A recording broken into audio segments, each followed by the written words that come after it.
ఈరోజు RRR ద్వారా Oscar అవార్డుని సాధించి దేశానికి ఒక గౌరవాన్ని తెచ్చిపెట్టింది. అది అంత ఆశామాసిగా వారు సాధించిన విజయం కాదు. చిరంజీవి గారి పేరుంటే మనందరం మన ఇళ్లలో జరిగే ఫంక్షన్లకు ఆహ్వానిస్తాం, కానీ ఆస్కార్ అవార్డు మనం ఇయ్యలేం. కష్టపడ్డాడు కాబట్టి, రాణించుండు కాబట్టి ఈరోజు ప్రపంచమే ఆస్కార్ అవార్డు ఇచ్చి ఒక యువమిత్రుణ్ణి గౌరవించింది. మరి దానికి కారణం కఠోరమైన దీక్ష, పట్టుదలతో ఆ రంగంలో రాణించడం. అందుకే మీ అందరికీ ఈరోజు సినిమాలలో వాళ్ళు పోషించే పాత్రలు కాదు, రియల్ వాళ్ళ లైఫ్ని ఆదర్శంగా తీసుకోండి. వాళ్ళు ఎంత కష్టపడితే ఇక్కడికి చేరుకొని ఉండొచ్చు. విజయ్, నేను అప్పుడప్పుడు చెప్తా ఉంటా మీకు అందరికీ, నల్లమల అడవులో నుంచి నేను ఇంత దూరం వచ్చా. ఒక ZPTC, MLC, MLA, MP, Congress president, ముఖ్యమంత్రి 16 సంవత్సరాలల్లా ఒక్కొక్క అడుగేసుకుంటూ 2016లో నేను మొదలుపెట్టిన ప్రయాణం 2023 తెలంగాణ రాష్ట్రానికి ముఖ్యమంత్రిగా ఈరోజు బాధ్యత చేపట్టిన. అదే నల్లమల అడవి నుంచి వచ్చిన వాడు విజయ్ దేవరకొండ. మా పక్క ఊరు పాలమూరు నుంచి ఈరోజు మీ అందరి అభిమానాన్ని సాధించిందంటే కష్టం లేకుండా, కమిట్మెంట్ లేకుంటే ఇంత దూరం రారు. వాళ్ళ నిజ జీవితాలను ఆదర్శంగా తీసుకోండి. వాళ్ళు సినిమాలలో పోషించిన కొన్ని పాత్రలు పాజిటివ్ ఉండొచ్చు, నెగటివ్ ఉండొచ్చు, అవి కాదు మనకు ఆదర్శం. ఈరోజు రాణించాలి అంటే కష్టపడాలి, కష్టపడాలి అంటే కమిట్మెంట్ ఉండాలి. అందుకే ఈరోజు స్కూళ్ళలో, కాలేజీలో ఎక్కడైనా ఈ మాదక ద్రవ్యాలకు సంబంధించిన సమాచారం ఉంటే పోలీసులకు మీరే చేరవేయండి. ఇంతకుముందే టోల్ ఫ్రీ నెంబర్ని మీకు అందరికీ డిస్ప్లే చేసిండ్రు. నో డ్రగ్స్ అనే దానికి మీరే వారధులుగా కాండి. ఇన్ఫర్మేషన్ వ్యవస్థనే పోలీస్ వ్యవస్థను బలోపేతం చేస్తుంది. ఈరోజు నియంత్రించాలి అంటే సమాచారం ఉండాలి.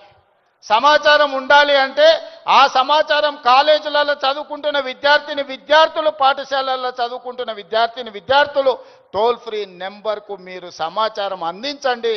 తప్పకుండా వాటిని నియంత్రిస్తాం. ఈ వేదిక మీద నుంచి పాఠశాల, కళాశాలల యజమానులకు కూడా నేను సూచన చేస్తున్నా, రేపు మీ కళాశాలలో ఇట్లాంటి అసాంఘిక కార్యక్రమాలు జరిగితే దానికి మీరే బాధ్యత వహించాల్సి ఉంటుంది.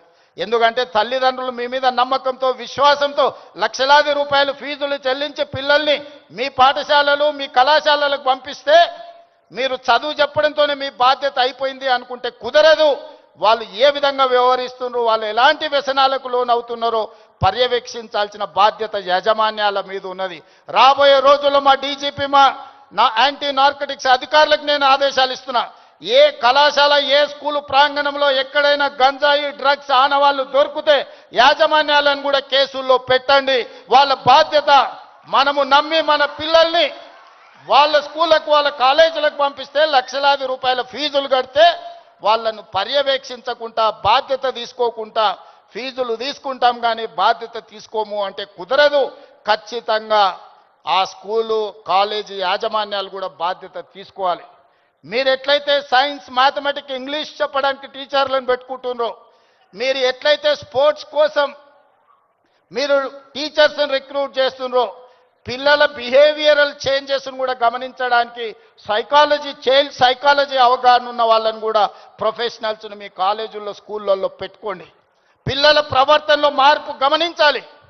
ఎందుకంటే తల్లిదండ్రులు ఉద్యోగము లేకపోతే ఉపాధి పనుల్లో పడి వాళ్ళు సమయం పిల్లలతో కేటాయించలేకపోతున్నారు. అందుకే majority time kids are spending in their schools. So అక్కడనే వాళ్ళని గమనించాలి. వాళ్ళ ప్రవర్తనలో కానీ, వాళ్ళ ఆలోచనలో కానీ, వాళ్ళ వ్యవహార శైలిలో మార్పును గుర్తించవలసిన బాధ్యత స్కూల్ యాజమాన్యం మీద, టీచర్ల మీద ఉన్నది. దయచేసి స్కూల్ యాజమాన్యులకు, టీచర్లకు కూడా నా సూచన, మీ బాధ్యత అది, మీ సోషల్ రెస్పాన్సిబిలిటీ. మీరు ఖచ్చితంగా ఈ విషయంలో ప్రత్యేకమైన దృష్టి పెట్టాలి. రాబోయే రోజుల్లో గవర్నమెంట్ నుంచి కూడా నేను కలెక్టర్స్ అండ్ చీఫ్ సెక్రటరీ, ఇతర అధికారులకు నేను ఆదేశాలు ఇస్తున్నా.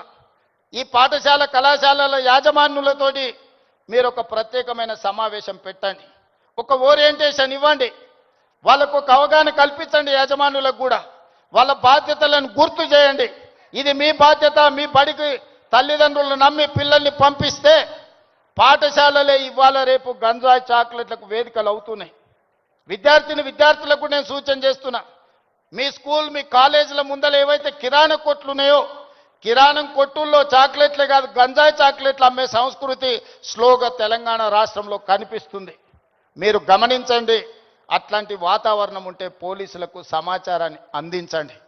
మనందరం అప్రమత్తంగా ఉన్నప్పుడే, మనందరం పోలీసింగ్ చేసినప్పుడే వీటిని నియంత్రించగలం.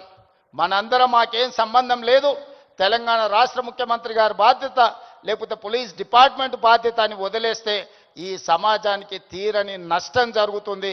ఒకనాడు ఉద్యమాల గడ్డ అయిన తెలంగాణ ఈరోజు గంజాయికి వేదిక కాకూడదనేదే నా ఆలోచన, నా విధానం. అందుకే మిత్రులారా, ఈ తెలంగాణని బలోపేతం చేసి అభివృద్ధి పదం వైపు నడిపించాలి అంటే మీరందరూ సహకరించాలి.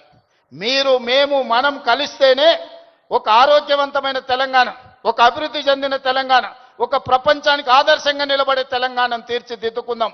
పదే పదే మిత్రులు అంటుంటారు మనం బెంగళూరుతో పోటీ పడుతున్నాం, ముంబై ఢిల్లీతో. బెంగళూరు ముంబై ఢిల్లీ చెన్నై కాదు మన టార్గెట్ న్యూయార్క్ టోక్యో సౌత్ కొరియాతో పోటీ పడాలి. ఇవాళ ప్రపంచంతో పోటీ పడే శక్తి యుక్తి యువత మన రాష్ట్రం మన దేశంలో ఉన్నది. అందుకే మీరు మేము మన అందరం కలిసి ముందుకు వెళ్దాం. ఈ తెలంగాణ యాంటీ నార్కటిక్స్ బ్యూరోని ఇక ముందు ఈగల్ అని పిలువదలుచుకున్నాం. ఈగల్ గురించి మీకు తెలుసు కదా, 20-30 వేల అడుగుల పైన ఆకాశంలో ఉన్న కింద నేల మీద ఉన్న తన టార్గెట్ను నిశితమైన దృష్టితోని చూస్తుంది.